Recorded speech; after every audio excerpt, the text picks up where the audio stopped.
figured, Taruk is the baddest cat in the sky. Nothing attacks him. It's just a theory.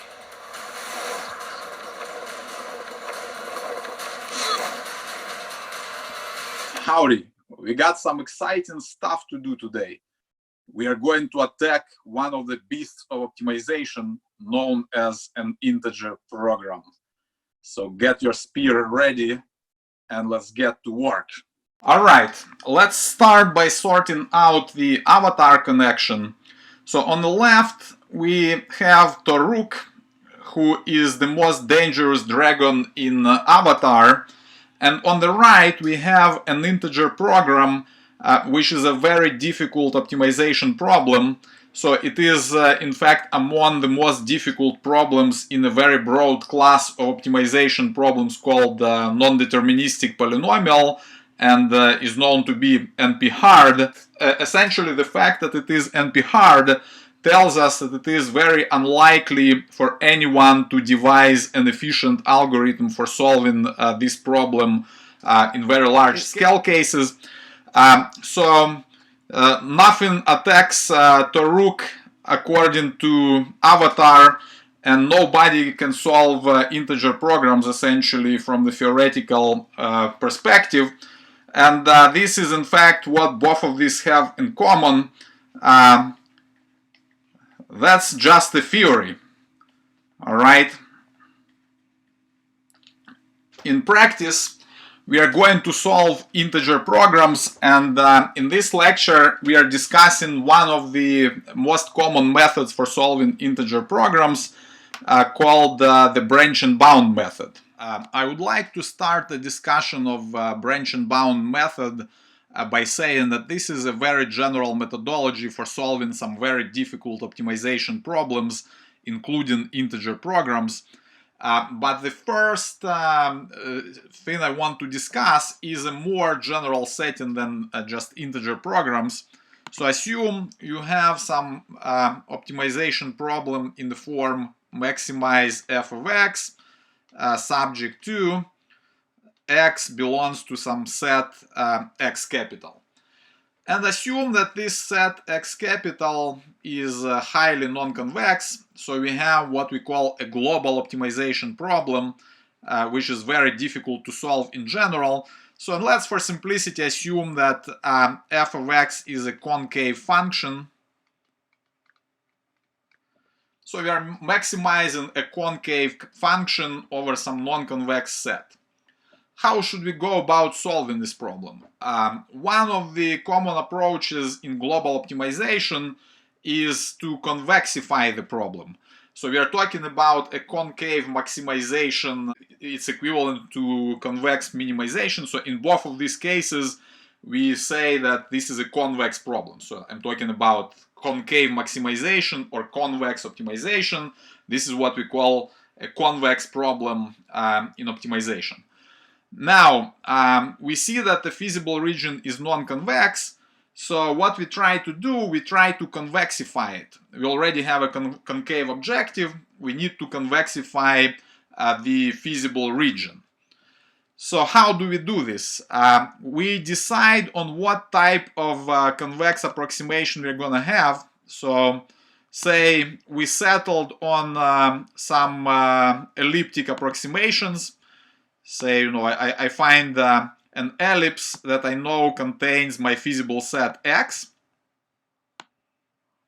Okay. And I solve my problem over this approximation of the feasible set. So let me call this by, let's say, X bar. So this is an outer approximation of my feasible region. And I maximize my concave function f of x over this ellipsoidal set. And then, there are two possibilities. I will either get some solution within the set x or outside of the set x.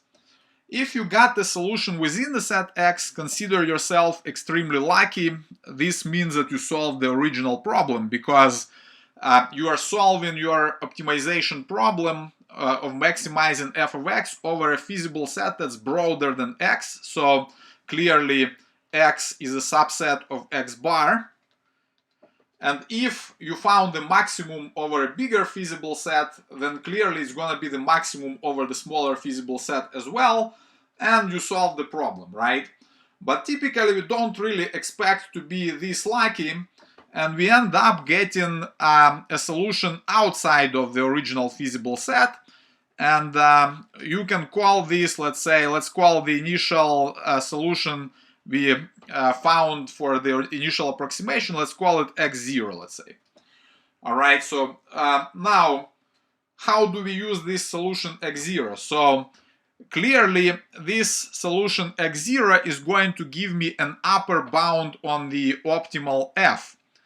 So let's denote by f star the optimal objective value for my problem here.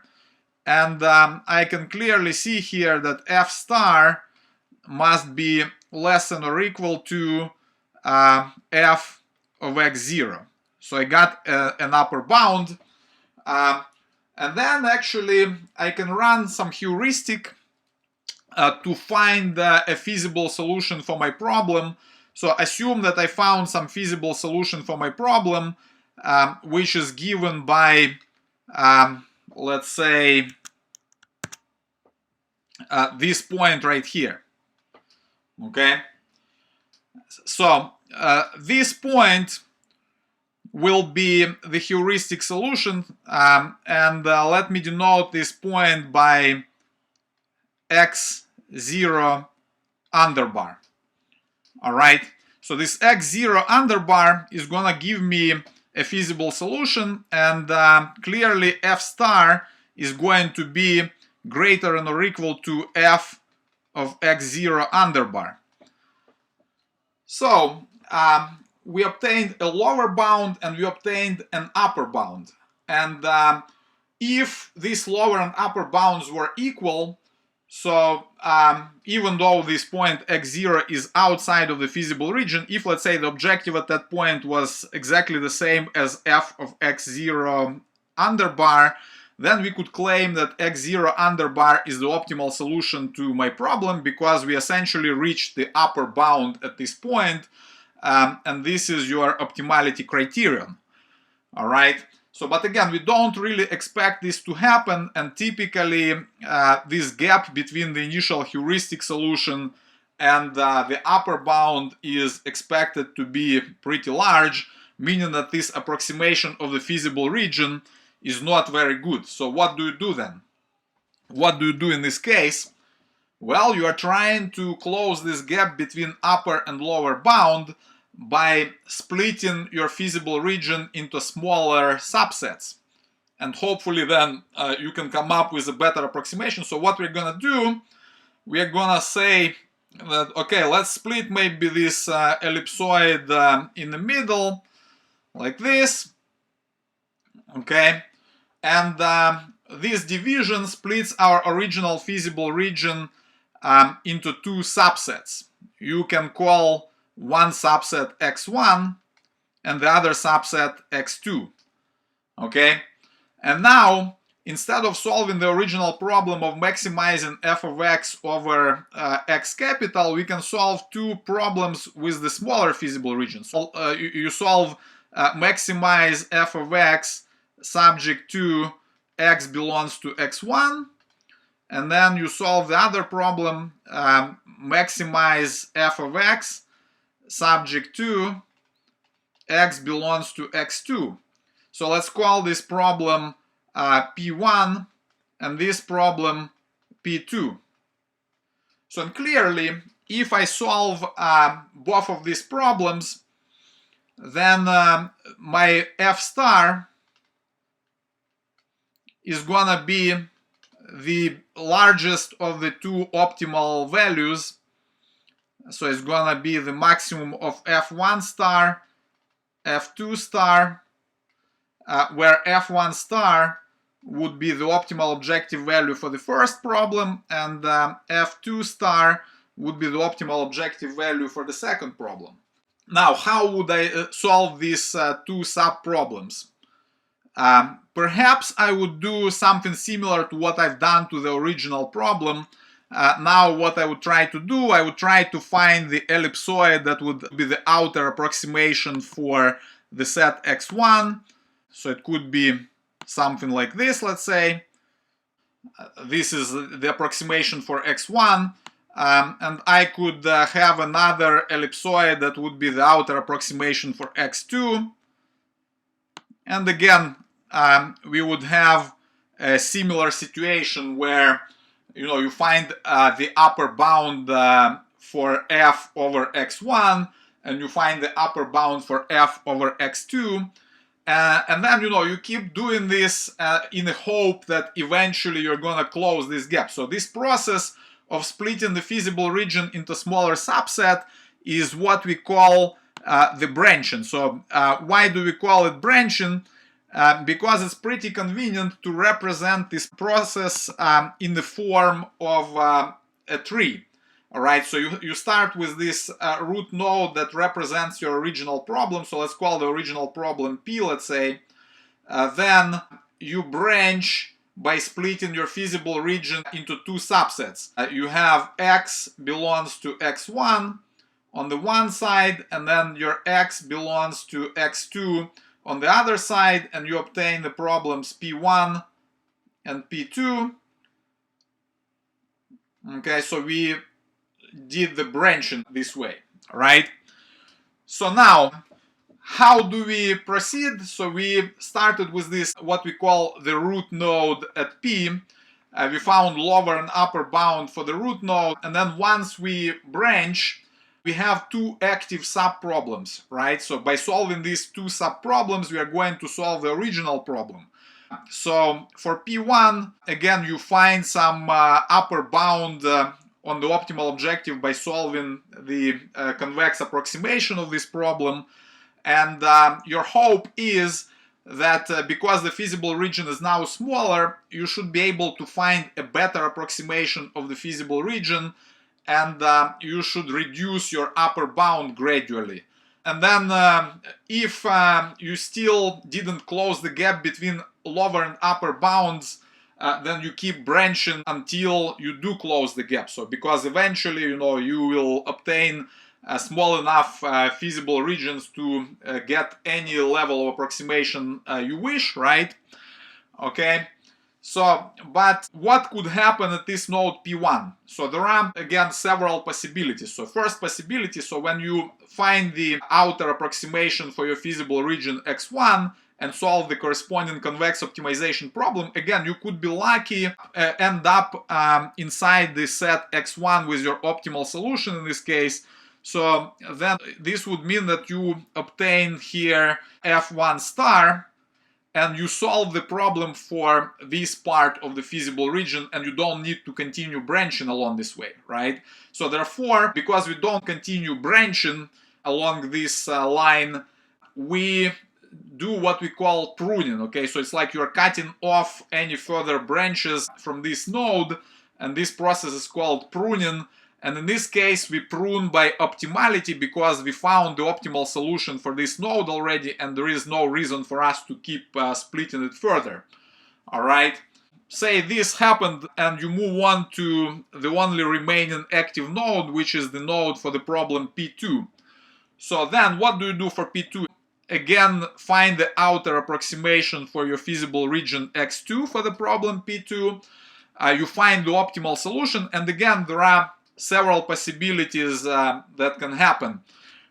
First, again, if you're lucky, you find the optimal solution to be within the set x2, then this means you would find f2 star, and then you essentially solve the problem. Again, you prune by optimality here, and there are no more active nodes because you don't continue branching anymore. So, and essentially you solve the problem, right?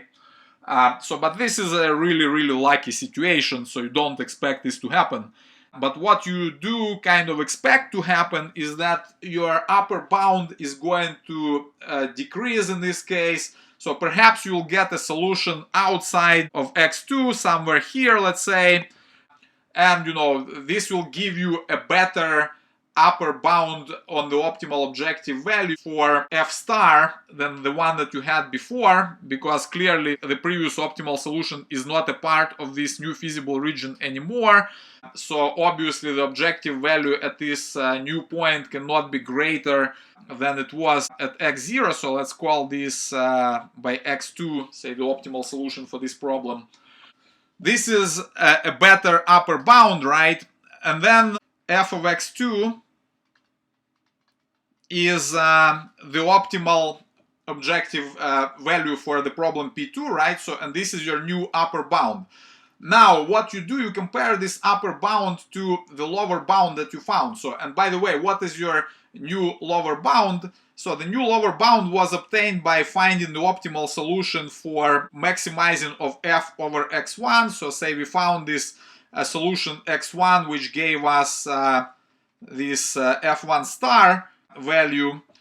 All right. So, and because this solution x1 was feasible for our original problem, this also gave us the new lower bound on the optimal objective, right? So now we know for sure that our optimal objective, f star, clearly is going to be greater than or equal to f of x1. So this is your current lower bound on the optimal objective. So now what you do after you solve the problem P2, you compare f of x2 to the current best solution that you found, to the current best lower bound that you have so far. So then there are possibilities, right? If f of x2 is less than or equal to f of x1,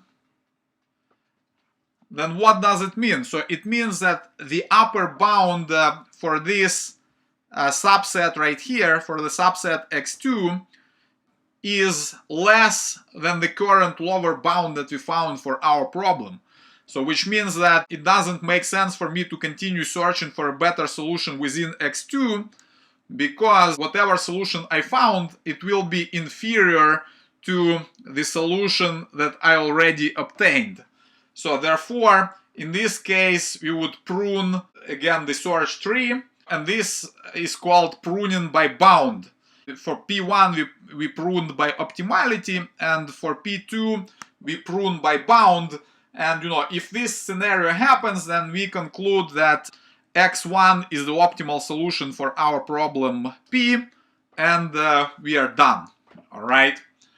However, if this is not the case and f of x2 is greater than f of x1, then what we need to do, we need to keep splitting the feasible region for the problem P2. So we'll branch it into a couple of different subsets. So essentially we're gonna split again this ellipsoid into two parts, and the set x2 will be split into two smaller subsets as a result, and we'll keep branching and we'll keep doing it until we close the gap. So typically the stopping criterion would be whenever the gap between upper bound and the lower bound is less than some epsilon, then this means that you reach some epsilon approximate solution and you would stop.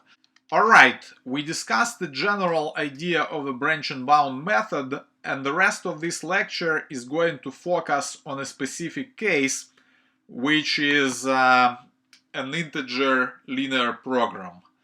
Okay, so this also applies to mixed integer programs, but to start with, let's consider this simple example with two variables. In this case, we have a problem of maximizing some C transposed x, subject to ax is less than or equal to b, and x is an integer variable. And we can see that there are two variables in our problem, x1 and x2, and there are 1, 2, 3, 4, 5 linear constraints, including non-negativity of both variables. We can see that the linear programming relaxation, which consists of all the constraints here by removing the integrality constraints, has an optimal solution at the point that marked by red here. Okay, so and the feasible region for the LP relaxation is shown in light blue. whereas the feasible region for the original problem, which consists of only the integer points, is shown in green dots here. So how do we proceed here? Naturally, to find an upper bound for the original problem, we can solve the LP relaxation and find the optimal solution. Let's denote the original problem here by P0, and we'll represent this problem P0 with a node in our branch and bound tree. The optimal solution for P0 is given by this point x0. We can see that this point is non-integer. For variable x2 we have the integer value, but for variable x1 we have a non-integer value. And let's denote the objective value at this point x0 by z0. So for this node we have the solution x0, z0. Clearly, we were not able to find the optimal solution for the original problem by solving LP relaxation because the solution is non-integer. Then how should we split the feasible region into smaller pieces to start a branch and bound tree? A natural way of doing it is to branch on the variable that has a fractional value in our optimal solution to the LP relaxation. Because x1 has a fractional value, we should branch on x1 and we should consider two possibilities. One possibility is when we round down the current value of x1, and the other possibility is when we round it up. Alright, so and we don't need to consider this region in the middle because our feasible region is integer, so only the integer points are feasible for IP that we are trying to solve. Therefore, here we will consider the branching based on the following criterion. So we'll have x1 is less than or equal to x1 0, this fractional value at the optimum for the LP relaxation. And then on the right side we are going to consider x1 greater than or equal to x1 0 rounded up. And this will create two problems, P1 and P2. So what are these two problems? The first one consists of the part of the feasible region here to the left of x0, and the second one will consist of the part of the feasible region to the right from x0. So the feasible regions for the subproblems P1 and P2 will be shown next.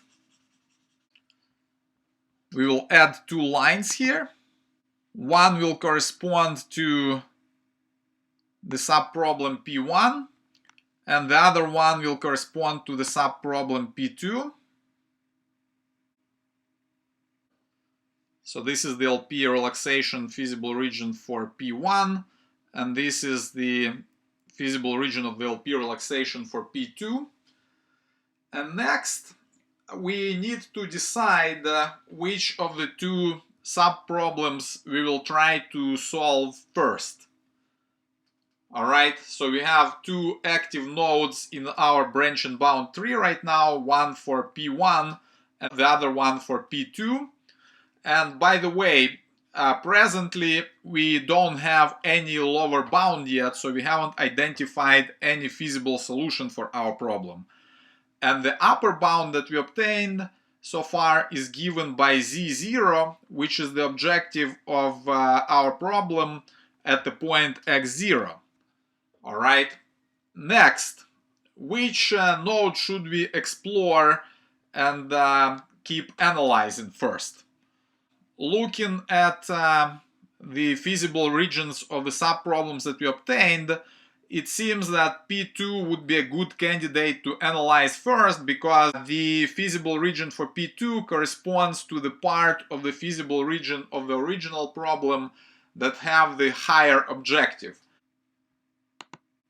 So we denote the optimal solution for the LP relaxation of the problem P2 by x2, and the corresponding objective value is going to be z2. So here we get the solution x2 with the objective of z2.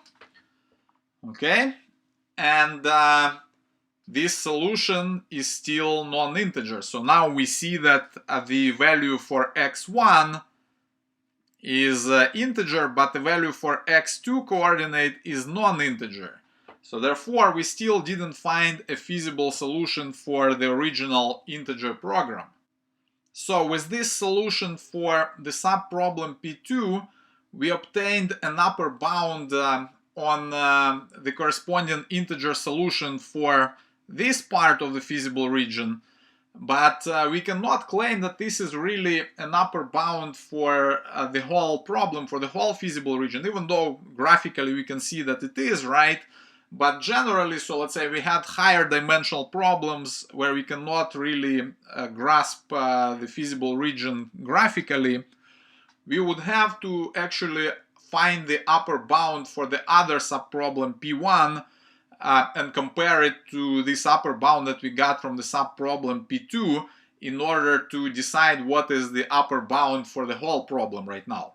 So we need to solve the subproblem P1 by moving the isoprofit line accordingly. We see that the optimal solution for this subproblem is going to be given by this point. So we denote this point by x1. And for the node P1, you have x1, z1 would be the optimal solution of the LP relaxation and the corresponding upper bound for the subproblem P1. Well, look at this solution here, and we can clearly see that again it is non-integer. So the x1 part is integer, but x2 part is non-integer. So we haven't found the feasible solution yet for our original problem. Okay, so now we have two active nodes in our branch and bound tree, and we solve the corresponding LP relaxations, and we found the upper bound for the subproblem P1 and for the subproblem P2, and we can clearly see that Z1 is strictly less than Z2. So the subproblem P2 has a higher upper bound. Next, we need to decide which of the two nodes is going to be explored first. All right, and the common strategy for that is to pick the node with the higher upper bound, because intuitively it gives us a higher chance of finding a good solution for our problem. So therefore we are going to focus on the node P2 for now. Once we decided that we are going to use node P2 to explore next, we need to decide how to do the branching. All right, so we can see that at the node P2, the optimal solution for the LP relaxation given by x2 has only one of the two variables as fractional in this solution. So we'll branch on the variable x2, and we'll consider two possibilities. X2 less than or equal to x22 rounded down. That's one possibility. And then the second possibility would be x2 is greater than or equal to x22 rounded up. And the corresponding subproblems will be denoted by P3 and P4. This is the feasible region for the subproblem P3. if we try to draw the feasible region for the LP relaxation of P4, we can clearly see that x2 must be greater than or equal to 4 in this case. So P4 is infeasible. Therefore, we prune by infeasibility. Looking at P3, we are trying to find new optimal solution for the corresponding LP relaxation. Moving the isoprofit line accordingly, we'll find the new optimal solution that we'll denote by x3. Alright, so the solution for P3 is given by x3 with the objective of z3, and it is obvious that z3 value is higher than z1 value, so currently we have two active nodes in our branch and bound tree, the P1 node and the P3 node, and clearly the upper bound for P3 is still higher than it is for P1. Therefore, if we stick to this strategy of exploring next the node that gives the highest upper bound, we are supposed to proceed with the node P3, which we are going to explore next. So we'll branch on x1 to generate the subproblem P5 on the left and the subproblem P6 on the right.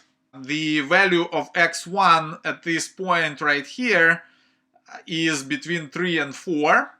So rounding it down, you'll obtain 3. Rounding it up, you'll obtain 4. So for this branch, we have x1 is less than or equal to 3. And for this branch, x1 is greater than or equal to 4. And again, we can clearly see that if x1 is greater than or equal to 4, then adding the corresponding line will result in an infeasible problem. So here, this problem is infeasible, and we prune by infeasibility. And once again, we have two active subproblems remaining in the branch and bound tree, P1 and P5.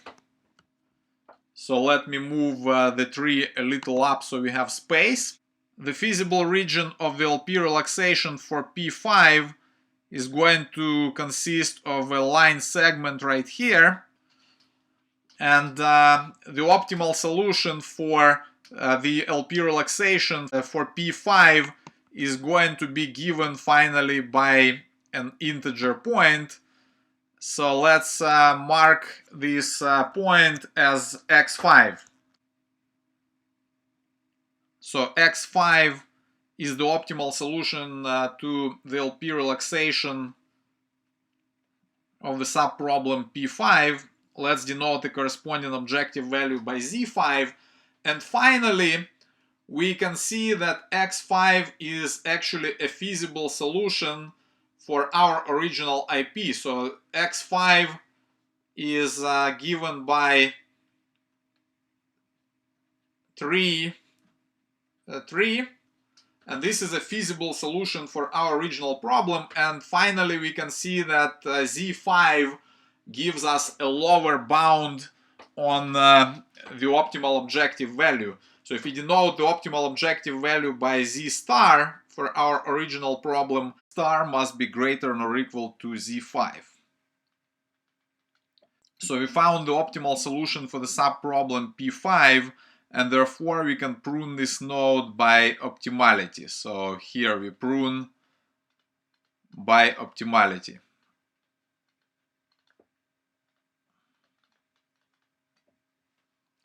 Alright, so now there is only one remaining active node in the branch and bound tree, and this node is P1. Looking at the LP relaxation for P1, we know that the optimal objective value for it is Z1. And we can clearly see that by looking at the isoprofit line, the value of Z1 is strictly less than that of Z5. So Z1 is less than Z5. Therefore, we cannot improve on the best solution that we found so far. And as a result, we can claim that we prune this node by bound.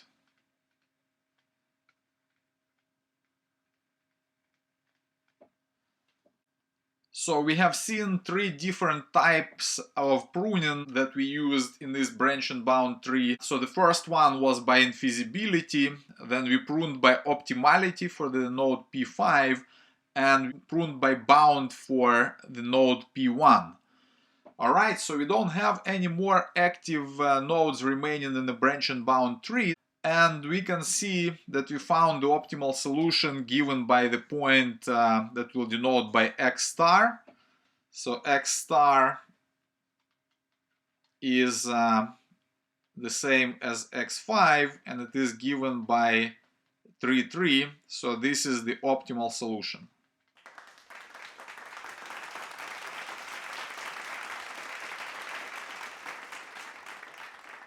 So next we are going to outline the process flow for branch and bound method, and we'll start by introducing a notation. So we'll denote by list will be the list of active nodes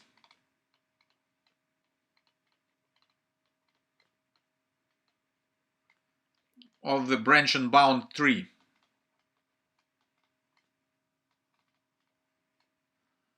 So essentially, these are the sub-problems that we still need to explore and that were not pruned by one of the three criteria that we mentioned on the previous slide. We will also denote by X star the incumbent solution,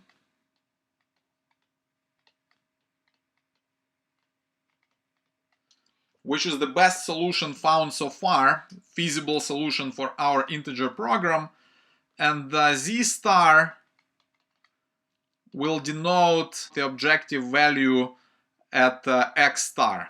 So it's gonna be C transposed times X star. This is the current best lower bound.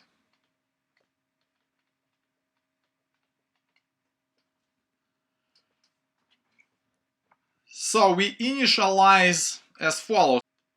List will consist of one problem, which is our original problem. So we start by looking at our original problem and we'll try to solve the LP relaxation to get the upper bound.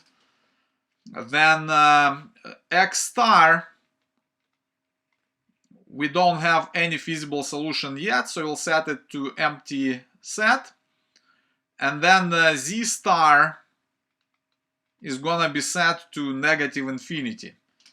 So because we don't have any feasible solution yet. So this is where we start. So this is initialization.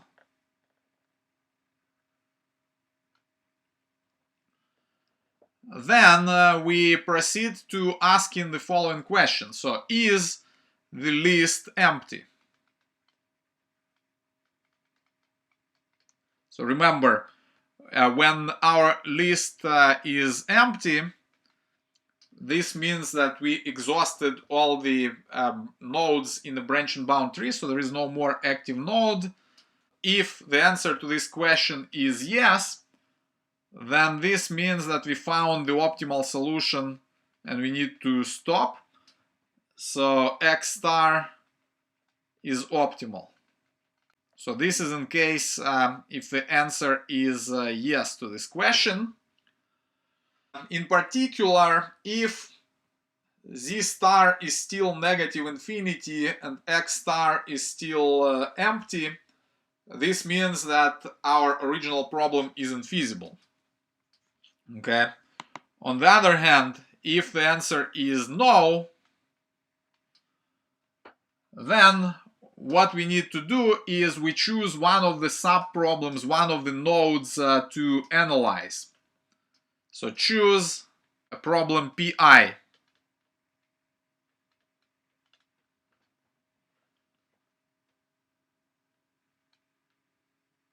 So we look at the corresponding node. So when we look at the LP relaxation of the problem PI, first we look at whether this LP relaxation of PI is infeasible.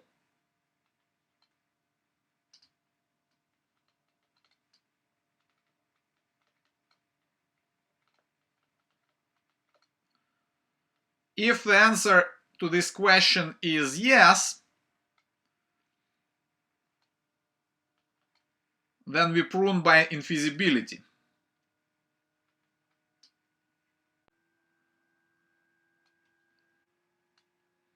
If the answer to this question is no, then we solve the corresponding LP relaxation, find the optimal solution with the objective value of Zi, and we ask the question, is Zi, the upper bound for PI, less than or equal to the current best objective value that we found, so which is Z star.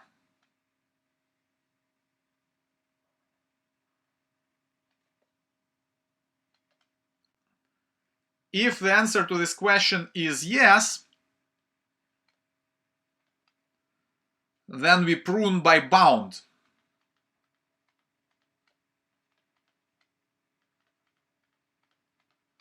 So we can see that this branch of the tree is inferior to what we already found, so there is no reason for us to continue exploring it.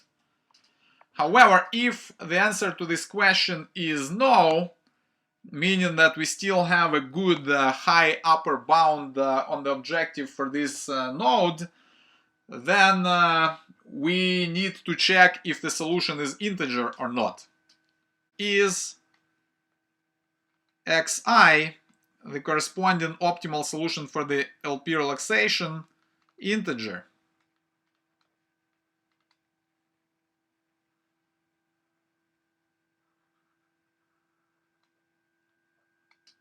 If it is integer, then this means that we found the optimal solution for the corresponding integer program PI, and we prune by optimality.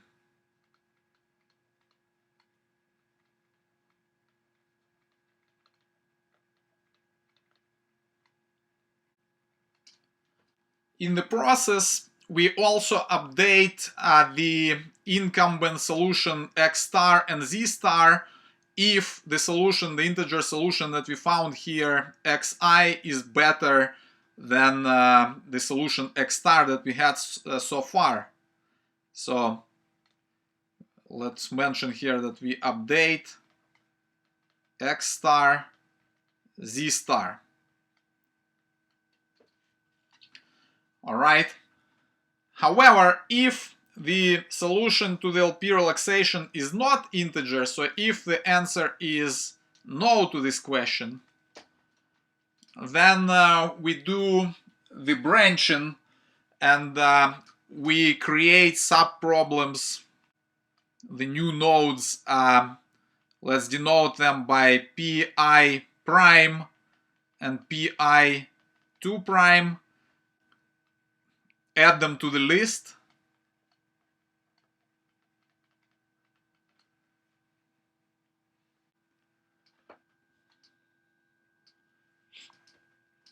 And we go back to where we started after initialization here. We go back to the list and check if the list is empty or not. And of course, in this case, it's not empty because we just created two nodes that we added to the list.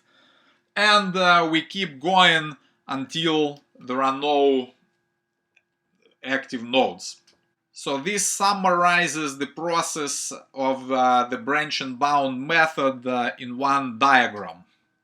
The flow chart we just presented describes the branch and bound process. However, to implement this on a computer, essentially to turn it into an algorithm, we need to specify several missing details that are rather important. One such detail is which of the active nodes are we going to select to explore next. There may be many active nodes, and deciding the one to go with next will have a significant influence on the performance of a branch and bound method. Then once we decided on a node, there is a possibility that we'll have many variables that will have fractional values in the LP relaxation solution. In the example that we considered before, we always had only one fractional variable, so it was a no-brainer which variable we're going to branch on. In general, when you have many fractional variables, what do? Which one do you select for branching? Finally, we use the LP relaxation to obtain the upper bound. However, in general, you can use other bounds as well. So you could come up with some bounds based on combinatorial arguments or some other relaxations that are tighter than LP relaxation. So how do we choose a node? In our example, we went for the node that had the highest upper bound. This is a reasonable choice because, as we discussed, selecting such a node intuitively gives us a better chance of eventually finding a good feasible solution. But there is an alternative strategy that's quite popular, and this is the depth-first search strategy. So the motivation for this strategy is to try to find a feasible solution as soon as possible by going deep in the branch and bound tree. So let's say you start with some sub-problem PI, and then what you do, you focus on one branch at every iteration and you keep going deeper and deeper. So let's say by branching on this node, so there are a couple of possibilities here, and you're gonna pick, say, this node right here, and you're ignoring the second one for now. And then from this node, you're going to pick one of its children, and so on. You're going to continue in depth, and eventually you're gonna hit some feasible solution corresponding to this branch of the tree. So one of the advantages of this method is also the fact that every time you are going to the next node in this tree, you are going to add only one inequality constraint to your problem. So by adding this inequality constraint, you are cutting off a part of the feasible region of your previous sub-problem in the previous node. And as a result, you are going to cut out also the previously optimal solution. Then, you need to resolve the new LP relaxation, but when you add only one inequality constraint to it, this means that the dual problem will still be feasible, and you can use the dual simplex to find the new optimal solution fairly quickly. So this is one of the major advantages of this strategy. On the other hand, the advantage of the strategy where you select the node with the highest upper bound is in the fact that your intuition tells you that the chances that you are going to obtain a high quality solution in that region are higher. And it is important to find a feasible solution with high objective fairly quickly, because it will allow you to cut off many nodes potentially based on the bound-based pruning. And your goal is essentially to reduce the size of your tree to make the search quicker. So next we are going to discuss some branching strategies. One common branching strategy is to branch on the most fractional variable.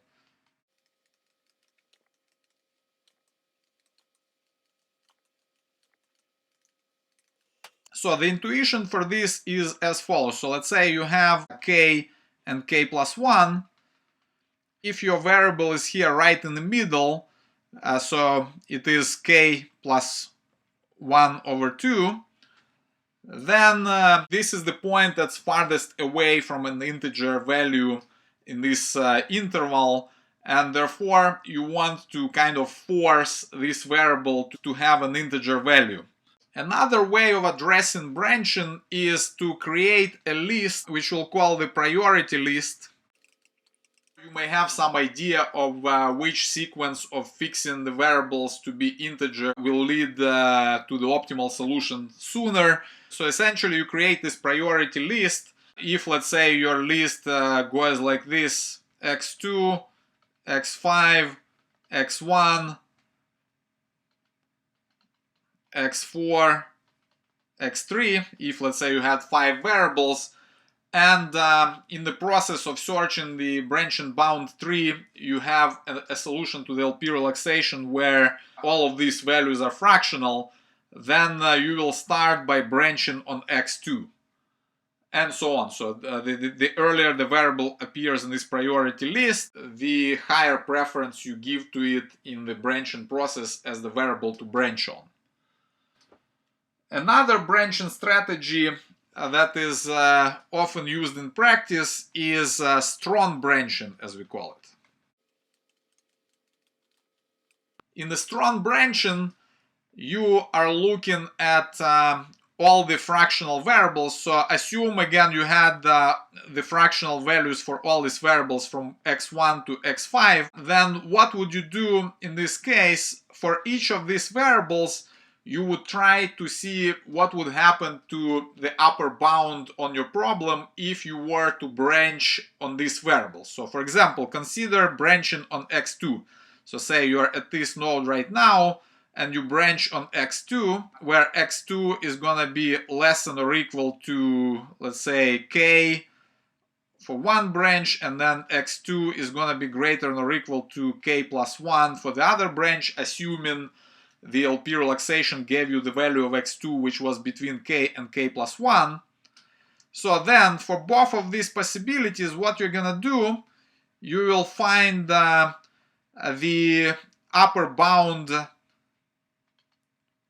z prime bar based on the setting x2 to be less than or equal to k. So you solve the LP relaxation for this branch and find the upper bound of z bar prime, let's say, and then for this branch you're going to find the upper bound which is given by z bar 2 prime, and let me use a subscript of 2 to indicate the fact that this was for branching on the variable x2, and the maximum of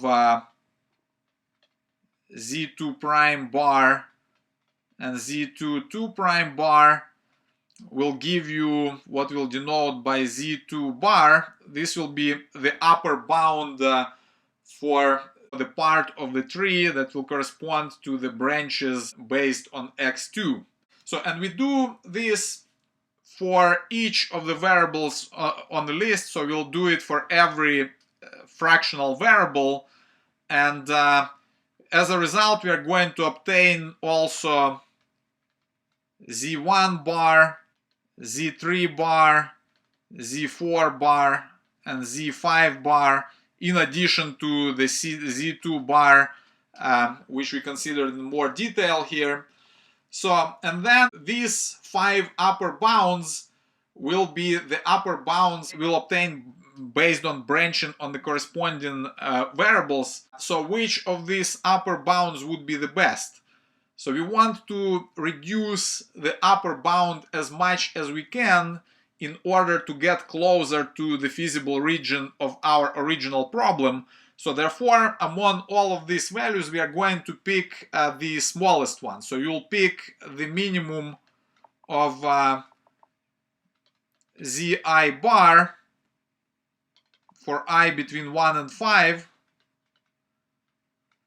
and the variable branching on which will give you this minimum will be the variable that you will branch on for real. Okay, so when we look at the possibilities of branching, when we compute these upper bounds, this is like a temporary possibility of branching that you're considering. But once you pick this variable, then you do the real branching based on this variable. Finally, let's discuss some bounding strategies. So, for integer programming, we typically use the LP-based bounds. So this is essentially the default in integer programming.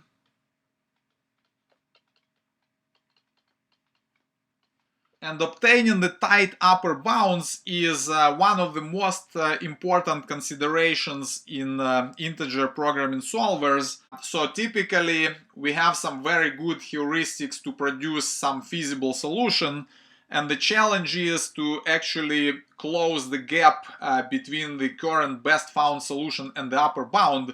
In many cases, the heuristic solution may be optimal, but proving the fact that it is optimal, we need to make sure that we bring the upper bound down to the level of the current best solution.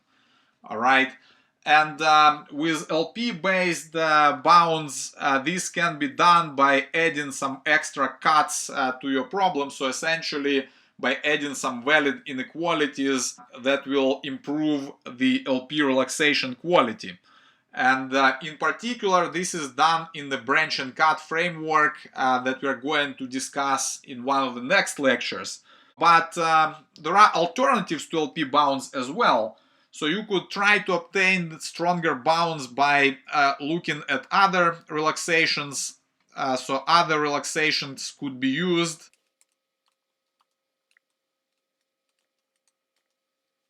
These other relaxations could be based, for example, on the Lagrangian dual, on semi-definite programming relaxation, on some combinatorial arguments, and so on. Okay, finally, I would like to add that to get good primal bounds or lower bounds in our case, we could use some very effective heuristics. And finding a high-quality feasible solution quickly is important because, as we mentioned before, it could allow us to prune many of the nodes in the branch and bound tree and therefore make the search much more efficient.